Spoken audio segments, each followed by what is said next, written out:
This video was created with AI to support SQE1 study. We are independent and have no affiliation with the SRA, Kaplan, or the SQE.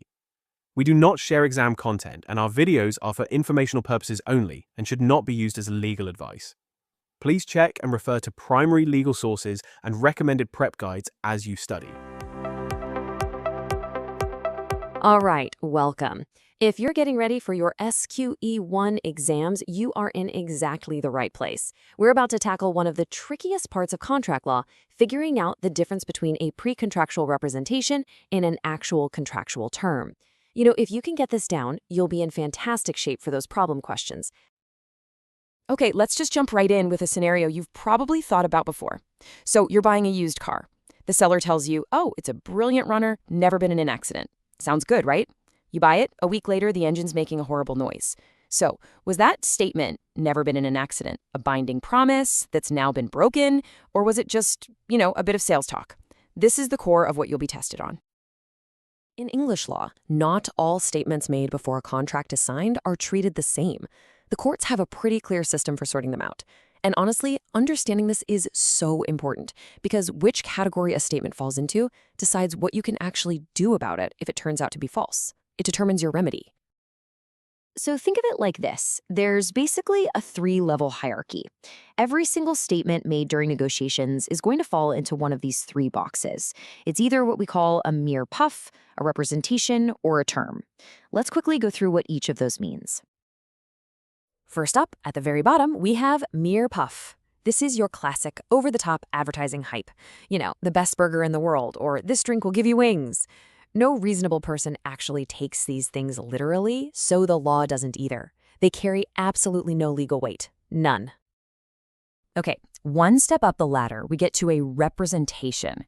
Now, this is more serious. This is a statement of fact that's made to encourage you or induce you to sign the contract.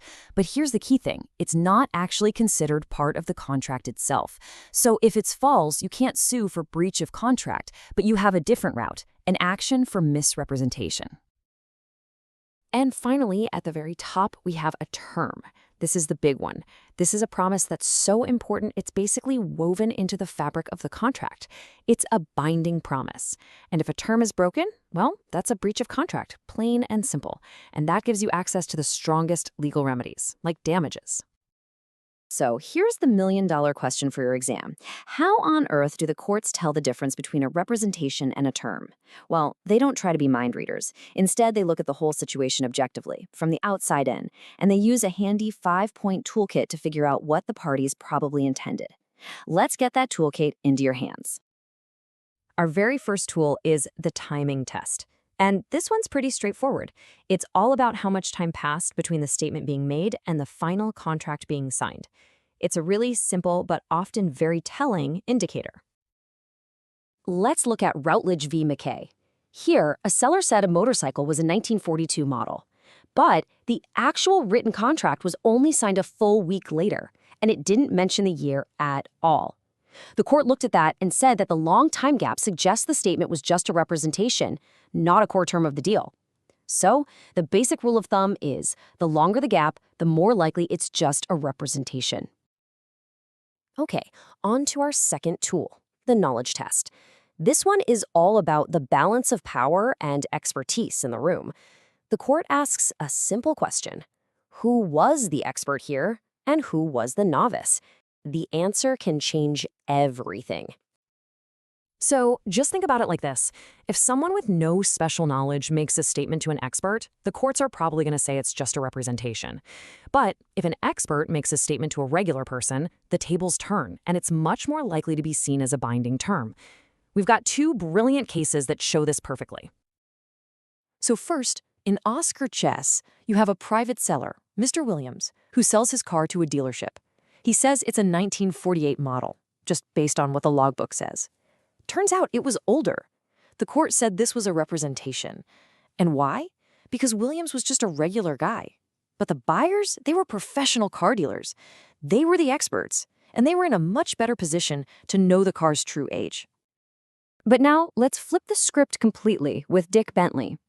This time, it was an expert car dealer who told a private buyer that a car had only done 20,000 miles. That was not true. And here, the court held it was a term of the contract. The dealer was the expert. They were in a position of power, claiming special knowledge. The buyer was totally entitled to rely on that. See the difference? It all comes down to who holds the knowledge.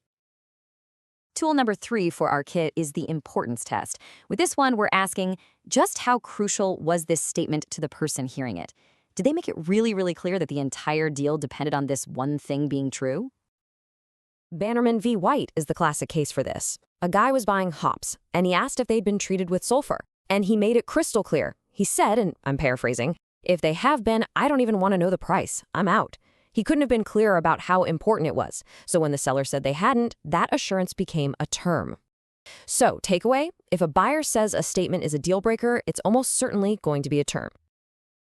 Okay, let's finish up our toolkit with the last 2 tests. They're actually pretty closely related.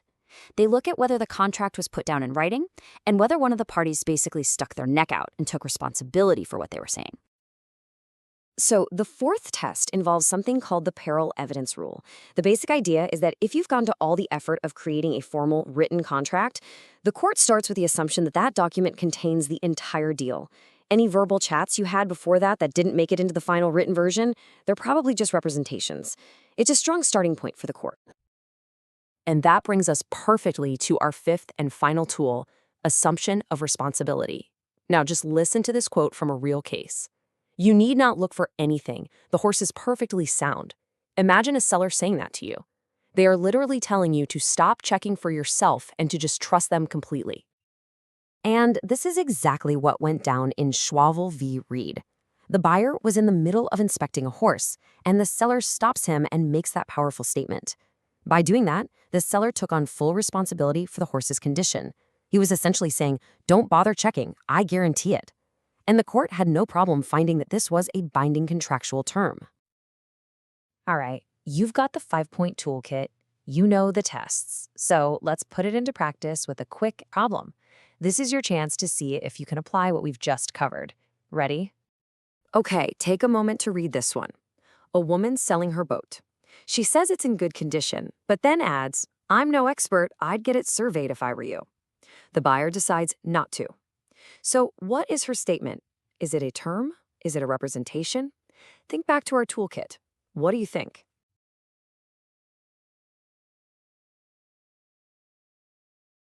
And the correct answer is D. It's a representation. If you got that one right, excellent job. Let's quickly talk about why that's the answer. So this little scenario is based on a real case, Ike v. Godfrey. And if we use our toolkit, it becomes pretty clear. First, the seller literally says, "I'm no expert." That's a huge clue for the knowledge test. But the absolute clincher is the responsibility test. By telling the buyer to get an independent survey, she was actively pushing responsibility away from herself. She wasn't guaranteeing it, she was telling him to go check for himself. And that is the classic sign of a representation. So, what is the one big idea you need to walk away with for your SQE exam? It's this. The court is always looking for the objective intention of the two parties. Using that 5-point toolkit, they're trying to answer one fundamental question. From the perspective of a reasonable person, was this statement meant to be a binding promise? If you keep that single question in your head when you're reading a problem question, you will be able to figure out any scenario they can throw at you.